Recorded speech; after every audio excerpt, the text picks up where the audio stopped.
Hi everyone, Mike the MC, bringing another self-care video. Today we're going to switch it from the catechism to other books, and part of the inspiration, it came from when I saw in my videos that, okay, maybe it's time to do some switching around to other books and messages, and so disconnected families. This will be an interesting one. And so from the book, The Joys and Challenges of Family Life, right, by, I believe, Brandon McGinley. It's a great book, and I still have to finish all the way through.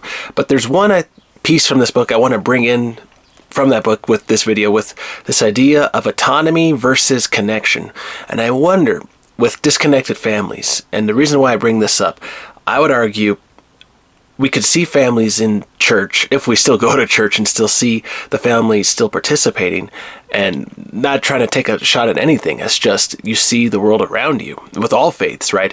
And so being a counselor, how do you help families connect and strengthen their bonds with respect to that autonomy? And that's the challenge I want to bring in with respect to the video. Not to say that individual ideas and personal beliefs should be thrown away, because, right, you and I are both unique. But what about the group? But then what about groupthink? See, when you groupthink and you all lose your autonomy and you lose your individual perspectives, right, you can fall into some traps. So let me share with you the quote that'll lead the rest of this conversation, and I think you'll like this.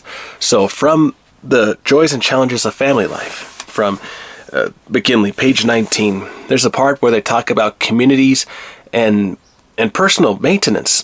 And so from those communities, here's the quote: "Not only does this permit us to pursue individual interests," I'm going to paraphrase, "but it also lessens the chance that one of us will feel unfairly burdened."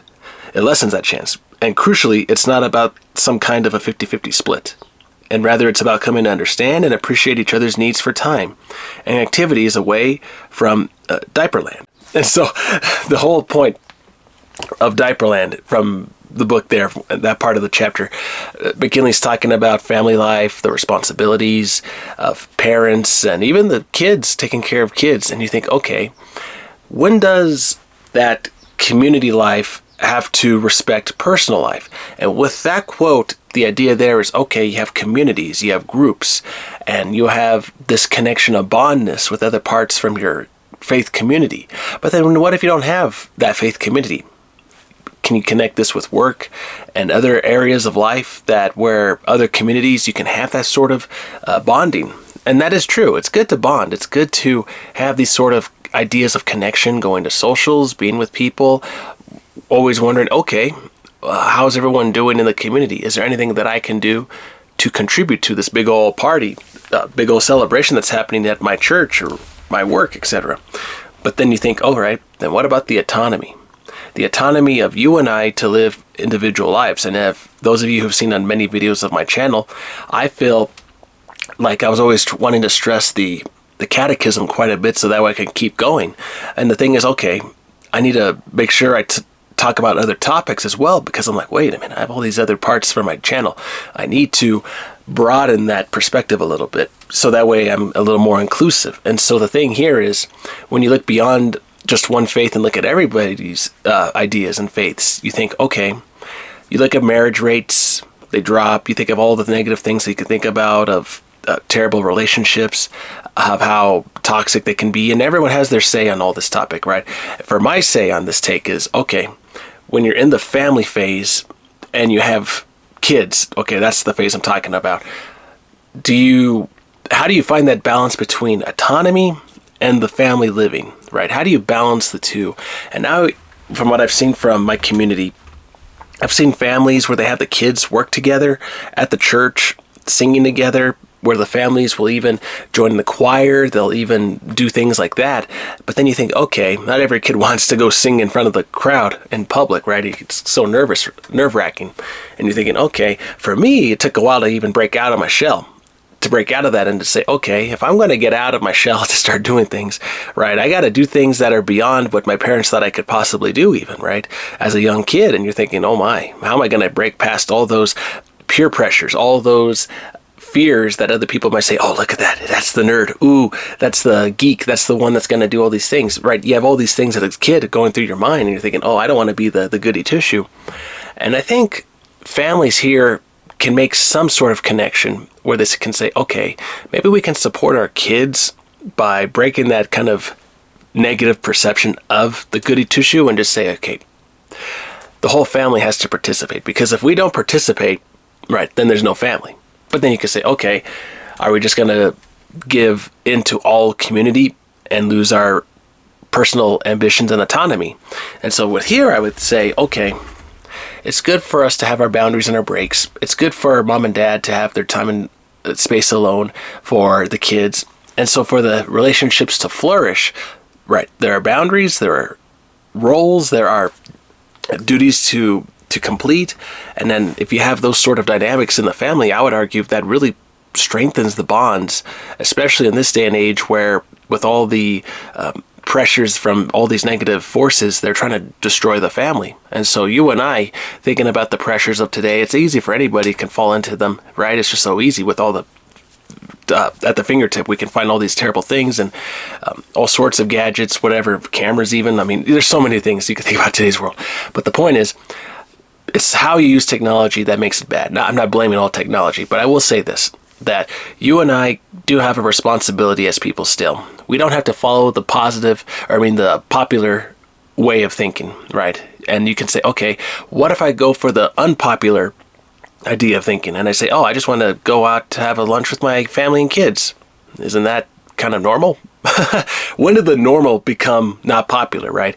And you're thinking, okay, the normal is no longer popular, but yet all of a sudden now the popular is really having that disconnect with families, right? And so you got to remember the roots of being a person too, when you were growing up as a kid, wanting to jump in the pool, wanting to have a good time at the parties, and you're thinking, okay, that connectiveness, it's fun. I was authentic. I was so happy as a kid. And now coming to be of my age as an adult, how can I bring those memories to life for my kids, right? And I think here, this is where you and I can make the difference of saying, okay, from popular to unpopular ideas, what traditions do we want to do in the family? What ones do we want to do that respect you and I and our individual ideas? And maybe we have time to talk about, all right, do you want to go to the art store? Okay, let's go to the art store. You like playing soccer? Okay, you like playing soccer. Okay. That open communication, as scary as it is for parents to have with the kids, it could possibly help levy some of the pressures that the kids are having from the parents too, so that way everyone's hearing. But then again, everyone's saying, okay, where does discipline come into play, Mike the MC? Where does the rules and where does the standards come into play, right? And so every family has their dynamics. And so I would look at it like this, with every family is unique. If the dynamic is out of balance, right, everyone's kind of just lost the goal of being together, that's where I feel disconnectedness you can find is most prevalent. And when you can break the disconnectedness with bringing each other back to doing something great together, I feel the connectiveness can then help bring back that structure within the family again.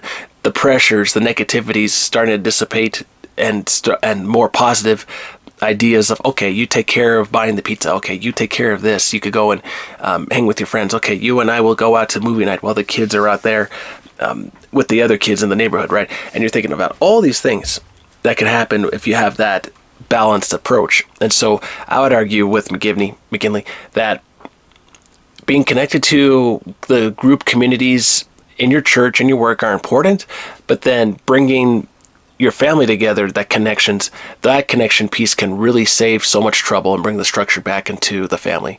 So what do you think? What is it that's the balance between autonomy and connectiveness of a community, of a family?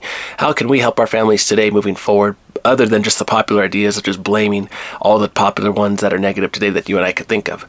Let's think of these things and be clever. And I think you and I, all of us, can make a difference helping our families. The more we share, the more we talk about these kind of things. So what do you think? Hope you all enjoyed this one from Mike the MC today. Hope you all are going to have a good week. And always remember, you and I can make a difference. And we can build that connectiveness by sharing videos like this. And I even updated my YouTube to have now a Calendly on the links. So look at my descriptions and you can find Calendly, and then we could work one-on-one or in groups together, as now I'm becoming that professional coach for people around the world and around the state, etc., and for people who need a counselor. And so let's work together and let's help each other out, and let's see what we can do to improve that communication with the people around you. All right, everyone. Hope this one finds you well. Take care. Have a good one.